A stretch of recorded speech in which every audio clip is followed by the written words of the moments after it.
രാഹുൽ മാങ്കൂട്ടത്തിലിനെ കസ്റ്റഡിയിൽ വിട്ടിരിക്കുകയാണ്. കസ്റ്റഡിയിൽ വിട്ട് പോലീസ് വാനിലേക്ക് കയറ്റുമ്പോൾ ഞാൻ നോക്കുമ്പോൾ വളരെ ചിരിച്ചുകൊണ്ട് എന്താ പറയുക, ഞാൻ അറസ്റ്റിലായിട്ടുണ്ട്, കസ്റ്റഡിയിലായിട്ടുണ്ട്, അങ്ങനെയുള്ള യാതൊരു തരത്തിലുള്ള ഭാവങ്ങളും ഇല്ലാത്ത ഒരു തരം അത്ഭുത ജീവി എന്ന് വേണമെങ്കിൽ നമുക്ക് പറയാം. സാധാരണ അറസ്റ്റിലൊക്കെ ആവുമ്പോൾ നെഞ്ചുവേദന, കുഴഞ്ഞു വീഴൽ ഇത്യാദി നാടകങ്ങളെല്ലാം നമ്മൾ കാണുന്നതാണ്. ഇതൊന്നുമില്ലാത്ത ഒരു മനുഷ്യൻ, എന്താണ് ഇങ്ങനെ ഒരു മനോഭാവം? അത് സോഷ്യൽ മീഡിയയിൽ ഒരു കമൻറ്റ് കണ്ടത്, എനിക്ക് തോന്നുന്നു ഇപ്പോൾ അദ്ദേഹത്തിനെതിരെ 3ാമത്തെ കേസാണ്. അതെ, 3 അല്ല 30 കേസ് വന്നാലും അത്ഭുതപ്പെടാനില്ല എന്ന് സോഷ്യൽ മീഡിയയിൽ കമൻറ്റ് വന്നു.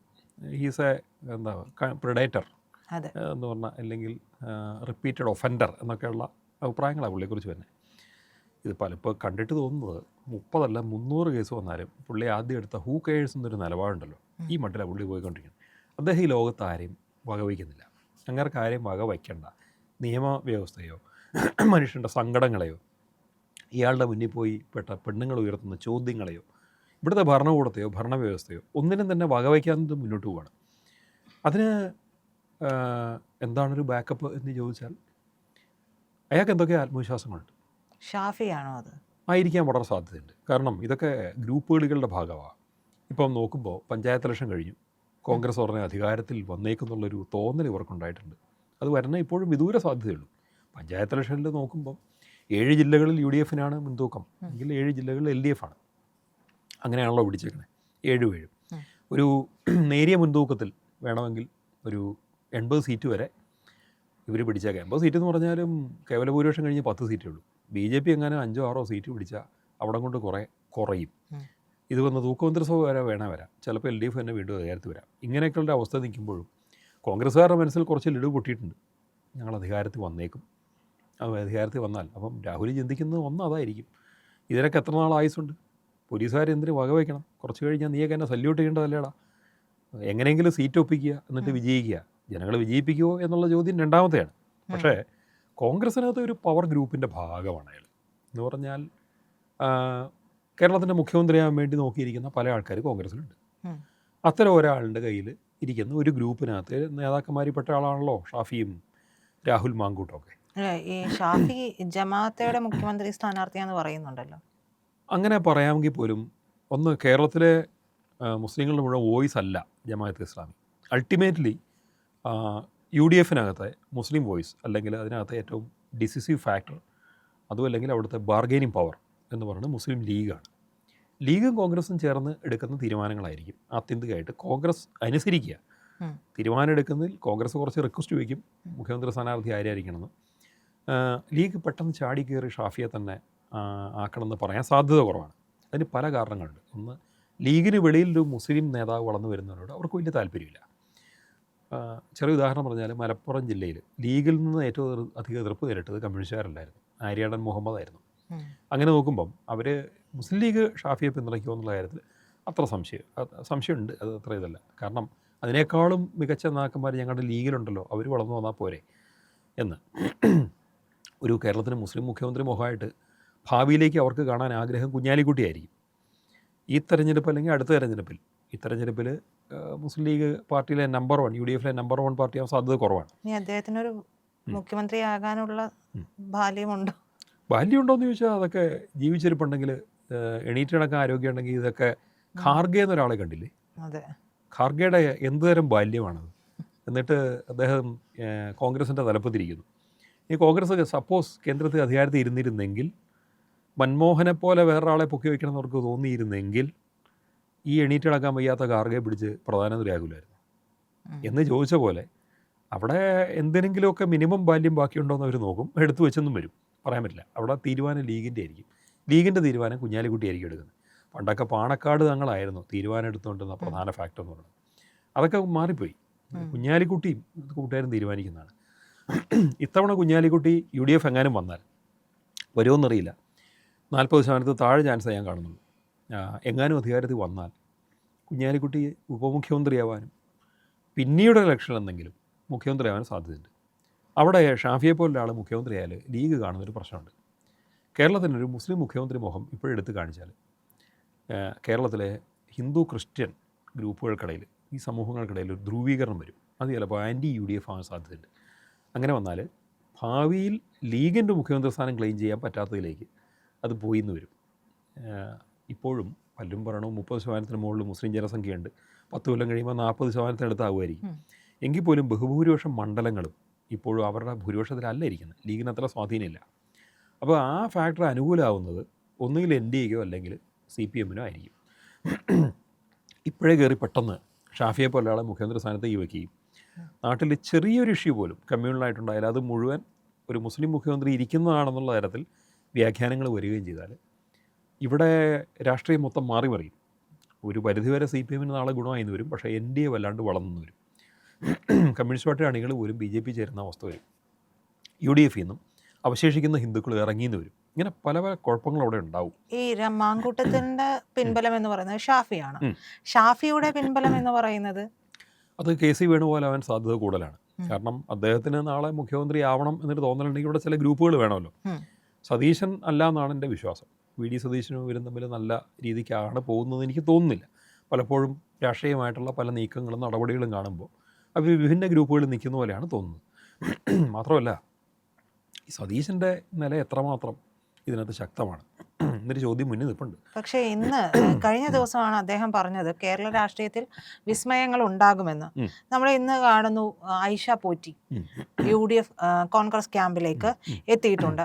അതൊരു വിസ്മയമാണ് എന്നുള്ളത് മാധ്യമങ്ങൾ പറയുകയും ചെയ്യുന്നുണ്ട്. ഇന്നത്തെ ദിവസം 2 വിസ്മയങ്ങൾ സംഭവിച്ചതായിട്ടാണ് ഒരുപക്ഷെ UDFൻ്റെ ഭാഗത്ത് നിന്ന്, അല്ലെങ്കിൽ സതീശൻ്റെ ഭാഗത്ത് നിന്ന് എടുത്തു കാണിക്കുന്നത്. ഐഷ പോറ്റി വന്നിരിക്കുന്നു, ഇപ്പുറത്ത് ജോസ് കെ മാണി മുന്നണി വിടാൻ തയ്യാറാവുന്നു എന്നുള്ളത്. ഐഷ പോറ്റി CPM വിട്ടു എന്ന് വെച്ചിട്ട് ഇടതുമുന്നണിയിലോ CPMലോ അത് കാര്യമായ ചലനം ഉണ്ടാക്കുമെന്ന് ഞാൻ വിശ്വസിക്കുന്നില്ല.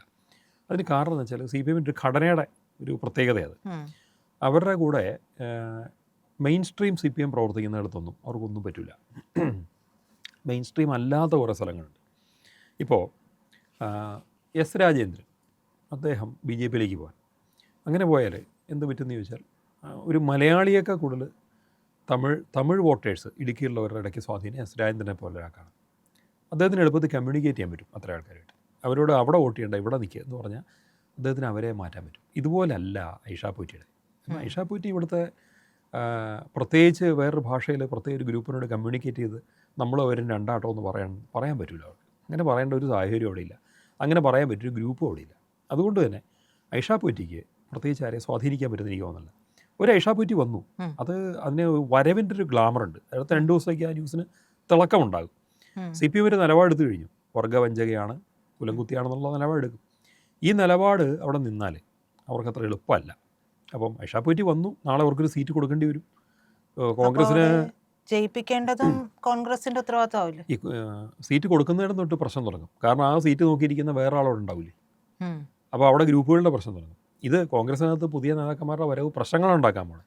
പ്രശ്നമില്ലാത്തത് CPMനും NDAക്കുമാണ്. CPMന് എന്താ, അവർക്ക് ഏതൊരാൾ വന്നാലും അവരുടെ അച്ചടക്കത്തിൻ്റെ സിസ്റ്റം ഉണ്ട്. അവരതിനകത്ത് അക്കോമഡേറ്റ് ചെയ്യും. എതിർ ശബ്ദങ്ങൾ അവിടെ സൈലൻ്റ് ആവും. അവിടെ ആ സിസ്റ്റം അതാണ്. NDA എന്ന് പറഞ്ഞാൽ ഇനിയും നിരവധി പുതിയ നേതാക്കന്മാർ വരേണ്ടതുണ്ട്. ഇപ്പോൾ കേരളത്തിൽ മൊത്തം എടുക്കുകയാണെങ്കിൽ NDA നിർത്താൻ പോകുന്ന 140 സ്ഥാനാർത്ഥികളിൽ സ്ട്രൈക്കിംഗ് ആയിട്ട് ജനങ്ങൾ കാണാൻ പോകുന്നത് ഒരു 30ഓളം പേരായിരിക്കും. അതായത് ആ 30ഓളം പേരെ എന്തു വന്നാലും അവർക്ക് നിർത്തേണ്ടി വരും. അതിനർത്ഥം ബാക്കി 100-നപ്പുറം ആൾക്കാർ അവർക്ക് പല ചോയ്സ് സ്വീകരിക്കാം, മാറ്റാം. ആളുടെ പേരുകൾ വേറെയിടത്തേക്ക് മാറ്റി നോക്കാം. മുമ്പും നമ്മൾ നോക്കുകയാണെങ്കിൽ അതാണ്ട് 30ഓളം പേര് സ്ഥിരമായിട്ടുണ്ടാവും. അവരെ നമ്മൾ കേൾക്കുന്ന കുറേ പേരുകൾ, അവർക്ക് ഒഴിവാക്കാൻ പറ്റാത്ത ശക്തമായ കുറേ പേരുകളുണ്ടാവും. അങ്ങനെ അല്ലാത്ത പല പേരുകൾ അവർക്ക് പരീക്ഷിക്കാൻ ധാരാളം ആൾക്കാരുണ്ടെന്നുള്ളത് വേറെ. നിരവധി യുവമുഖങ്ങൾ ഉയർന്നു വരുന്നുണ്ട്. എങ്കിൽ പോലും പുറത്തുനിന്ന് ഒരാൾ വന്നാൽ പരീക്ഷിക്കാൻ പറ്റും. ഇപ്പോൾ ചെറിയ എക്സാമ്പിൾ, ശശി തരൂർ വന്നു എന്നിരിക്കട്ടെ BJPയിലേക്ക്. അദ്ദേഹം നിയമസഭയിലേക്ക് മത്സരിക്കാൻ ആഗ്രഹിച്ചെന്നിരിക്കട്ടെ. BJPയുടെ ഏറ്റവും ഷുവറായിട്ട് ജയിക്കാൻ സാധ്യത എന്ന് BJPക്ക് സാധ്യത കൽപ്പിക്കാവുന്ന സീറ്റുകൾ 3 ഉള്ളത് തിരുവനന്തപുരത്താണ്. അതിലൊരെണ്ണം അവരെടുത്ത് കൊടുത്തു വരും. അവിടെ BJPക്കകത്ത് അച്ചടക്കമായിരിക്കും നോക്കുന്നത്. അവിടെ ഒരു തീരുമാനം എടുത്തു കഴിഞ്ഞാൽ, അദ്ദേഹത്തെ ജയിപ്പിക്കുന്ന തീരുമാനം എടുത്തു കഴിഞ്ഞാൽ, അതേപോലെ ആൾ വന്നാൽ ഇപ്പുറത്ത് അതുപോലൊരു മണ്ഡലം ഉണ്ടെങ്കിൽ ജയിക്കാൻ പറ്റും. അപ്പോൾ അനുകൂലമായിട്ട് തീരുമാനം അവിടെ എടുത്തു വരും. ഇതുപോലെ ആയിരിക്കില്ല കോൺഗ്രസിൻ്റെ അവസ്ഥ. അവിടെ പണ്ട് തൊട്ടേ ഇങ്ങനെയാണ്, ഗ്രൂപ്പ് കളിയാണ്. ഇപ്പം നോക്കൂ, 2 വിസ്മയങ്ങൾ ഇന്ന് പ്രഖ്യാപിക്കപ്പെട്ടത്. ഒന്ന് കേരള കോൺഗ്രസ് മാണി ഗ്രൂപ്പിൻ്റെ തിരിച്ചുവരവ്, ജോസ് കെ മാണി വന്നാൽ അവിടെ ഞങ്ങൾ വർക്കേ ഇറങ്ങില്ല എന്ന് വരെ പറഞ്ഞു കഴിഞ്ഞു പാലാമണ്ഡലത്തിലെ പല UDFകാരും. അത്രയ്ക്ക് എതിർപ്പാണ് അവിടെ നിൽക്കുന്നത്. അപ്പോൾ മാണി സി കാപ്പൻ്റെ കാര്യത്തിൽ എന്ത് ചെയ്യും? പാലാമണ്ഡലത്തിൽ മത്സരിക്കണം എന്ന് ജോസ് കെ മാണി വെക്കുകയും അല്ലെങ്കിൽ പിന്നെ മാണി സി കാപ്പന് ഇവിടെ ചേരുമോ? മാണി ഗ്രൂപ്പിലേക്ക് ചേരുമോ? ചേരുകയാണെങ്കിൽ ഓക്കെ, അതൊരു വിജയ ഫോർമുലയാണ്. ചേർന്നില്ലെങ്കിലും അവരുടെ അഭിമാന സ്തംഭമായ പാലാമണ്ഡലം വിട്ട് വേറെ മണ്ഡലങ്ങൾ നേടേണ്ടി വരും. ഓക്കെ, ഒരു 10-12 മണ്ഡലത്തിൽ മത്സരിക്കുമായിരിക്കും. പക്ഷെ അവരുടെ ഏറ്റവും പ്രസ്റ്റീജിയസ് മണ്ഡലം എന്ന് പറയുന്നത് പാലയാണ്. ആ പാല ഒഴിവാക്കേണ്ട ഒരു അവസ്ഥ അവർക്ക് വരും. സർ, അതുപോലെ തന്നെയാണല്ലോ സതീശനും ആഗ്രഹിച്ചിരിക്കുന്നത് മുഖ്യമന്ത്രി കുപ്പായം തന്നെയാണ്. അപ്പൊ കെ സിയുടെ കാര്യം സാറ് പറഞ്ഞു, ഷാഫിയുടെ പിന്നിൽ ഒരു പക്ഷേ കെ സി ആയിരിക്കാം. കെ സി ആണ് എന്നുണ്ടെങ്കിൽ കെ സിക്കും മോഹമുണ്ടല്ലോ മുഖ്യമന്ത്രി സ്ഥാനം. അപ്പോൾ കുറച്ച് നാളുകളായിട്ട് ഒന്ന് പ്രഭ മങ്ങിയിരുന്ന സതീശൻ ആണ് കടുത്ത തീരുമാനമെടുത്ത് പുറത്താക്കുകയൊക്കെ ചെയ്ത മാങ്കൂട്ടത്തിലിനെ ആ ഒരു തീരുമാനവുമായി ബന്ധപ്പെട്ട് പോയത്. പക്ഷെ അതിനുശേഷം എല്ലാവരും സതീശനെതിരെ തിരിയുന്ന ഒരു സാഹചര്യം കൂടി നമ്മൾ കണ്ടതാണ്. അങ്ങനെ കണ്ട ഇടത്ത് നിന്ന് ഇപ്പോൾ ഇങ്ങനെ രണ്ട് കാര്യങ്ങൾ സംഭവിക്കുന്നു, രണ്ട് വിസ്മയങ്ങൾ സംഭവിക്കുകയാണ് എന്നുണ്ടെങ്കിൽ അതൊരു തിരിച്ചുവരവിന് ഒരുങ്ങുന്നതിന്റെ ഭാഗം കൂടിയായിട്ട് നമുക്ക് കണക്കാക്കാൻ കഴിയുമോ? 2 വിസ്മയം ഉണ്ടായി. 2 വിസ്മയത്തിന് എത്ര നാൾ ആയുസെന്നൊരു ചോദ്യമാണ് എനിക്കുള്ളത്. ഒന്ന്, ജോസ് കെ മാണി തിരിച്ചു വരുമ്പോൾ മറ്റ് ഘടകകക്ഷികളും ആ പ്രദേശ UDFകാരെ എങ്ങനെ സ്വീകരിക്കും എന്നുള്ള ചോദ്യം ഞാൻ ഓൾറെഡി സൂചിപ്പിച്ചു കഴിഞ്ഞു. അവിടെ പല പ്രകമ്പനങ്ങളും ഉണ്ടാകും. ജോസ് കെ മാണിയുടെ കയ്യിൽ യഥാർത്ഥത്തിൽ പണ്ടത്തെ പവറുണ്ടോ? Is he a real charismatic leader who can really influence the voters of Pala and Kottayam district? ഇതൊരു ക്വസ്റ്റ്യനാണ്. പത്തനംതിട്ട, കോട്ടയം, ഇടുക്കി, എറണാകുളം ജില്ലയുടെ പകുതി ഭാഗം, ഇങ്ങനെ 3.5 ജില്ലകൾ കൈവച്ചാൽ മാത്രമാണ്, ഇല്ല അവിടെ വ്യക്തമായ ഒരു മുന്നേറ്റം ഉണ്ടാക്കാൻ പറ്റിയാൽ മാത്രമാണ് ജോസ് കെ മാണി കൊണ്ടുവരുന്ന മാണി ഗ്രൂപ്പിന് ഒരു ബലം ഉണ്ടാവുള്ളൂ.